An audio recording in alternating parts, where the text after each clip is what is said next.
Closed doors, I'm a fool for your love.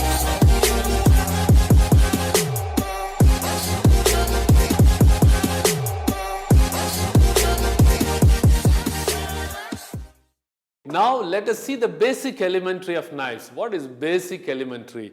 Elementary is how to hold the knife.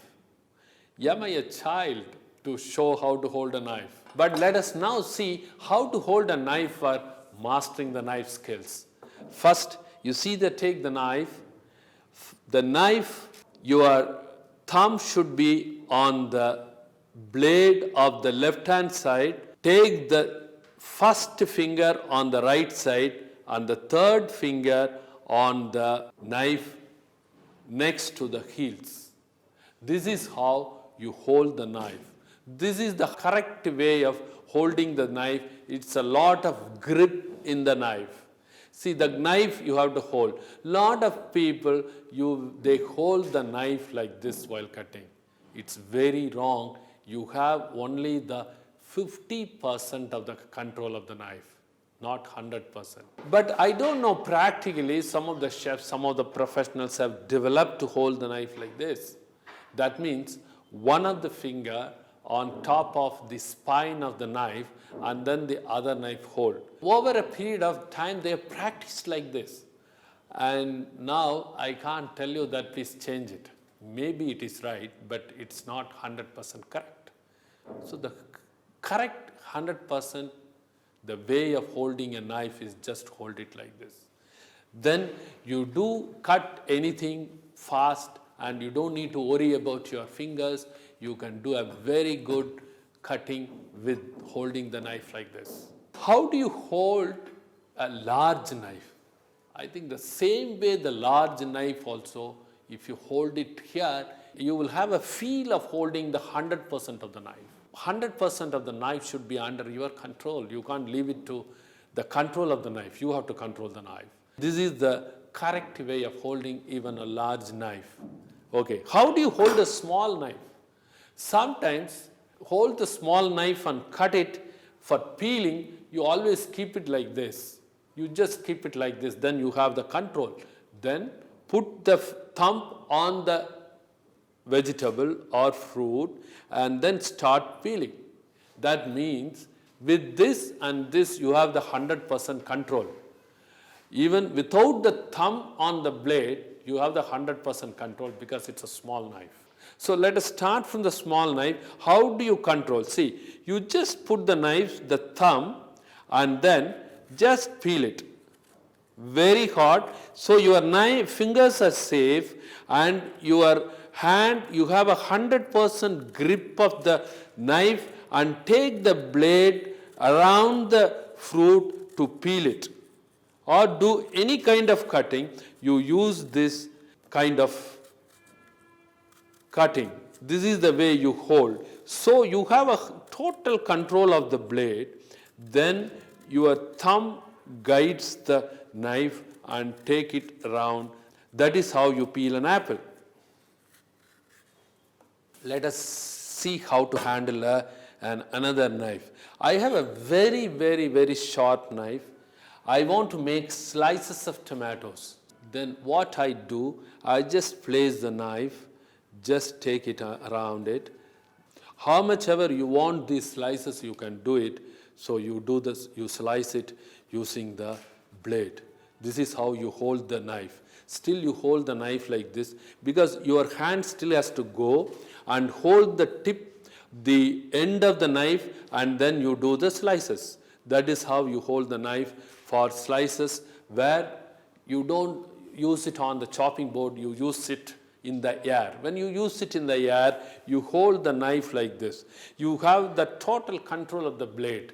But basically, you do it between 4 to 6 inch knives, you do this kind of cutting on the air. That is how you do it on the air. This is cutting and using the knife in the air.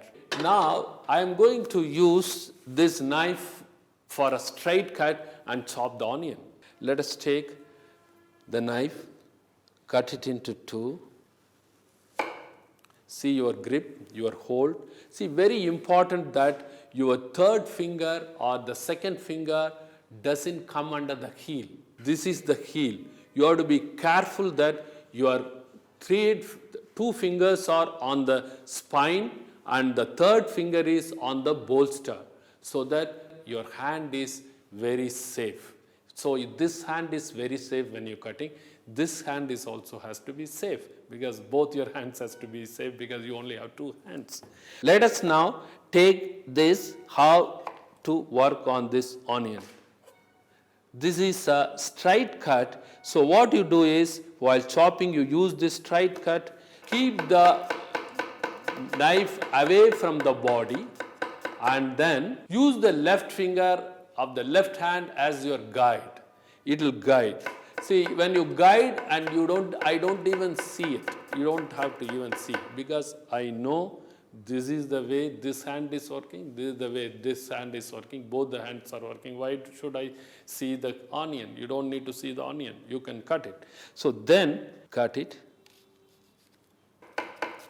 It is very important that your knife is little away from the body, and then your fingers are on the spine. See, this is the way your onion is chopped finely. Very finely chopped onion. When you have a good knife and when you have a good knife skills, you have a very good product. When you have a very good product, your cooking is good. And when your cooking is good, you get delicious food. When you are going to cut the green leafy vegetables or coriander leaves or parsley, let us use this method. Take the knife, then same way you hold the knife with your thumb on the left hand side of the blade and your second finger on the right hand side and your third finger on the bolster, so that your hand is safe. Then you chop coriander leaves. See, normally coriander leaves, any other leaves, you cannot chop it again. So the first time itself is you should get it fine chopped right. So for that your knife should be sharp and you have to use the right method. You see, now you same way you move the knife down and keep moving your left hand back while you are chopping. This is how you get a very, very uniform, finely chopped coriander leaves. And if you have this, if you don't chop this on top and you wash it, it will never get black till at least for 2 to 3 hours. Now we will see another method where you hold the knife again like this. Then you hold the cucumber, it's in a right shape if you want to slice it, and then take the finger. This finger on the left hand side will help as your guiding finger for this knife. You see, you slowly move. What happens is this side hit the spine. When it hits the spine, your finger doesn't get hurt.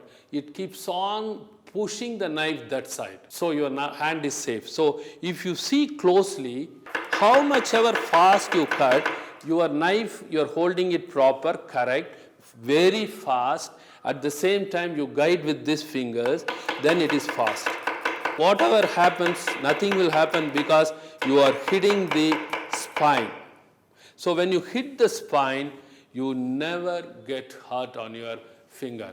That is why you are safe. How much ever you work, several days you work, you can't get your hand hurt, because it is very important to keep your fingers intact all the time. Let us see for small vegetables and small slices and small cuts, how do we use the knife?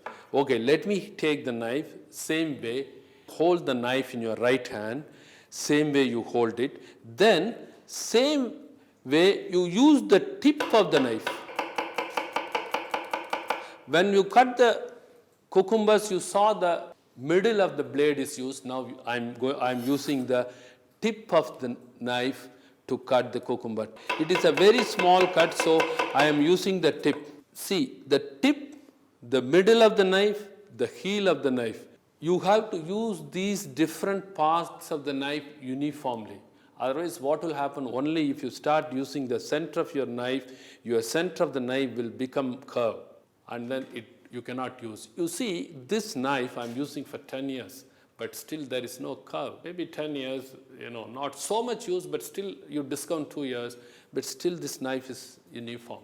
It's very important you use all the parts of the knife equally. While I'm using the spine of the knife, one finger at the top and two fingers like this, then take a garlic, then I crush the garlic with the spine. Of course, we normally don't use, but we use sparingly, we use the spine, otherwise you have a garlic crusher or garlic mincer.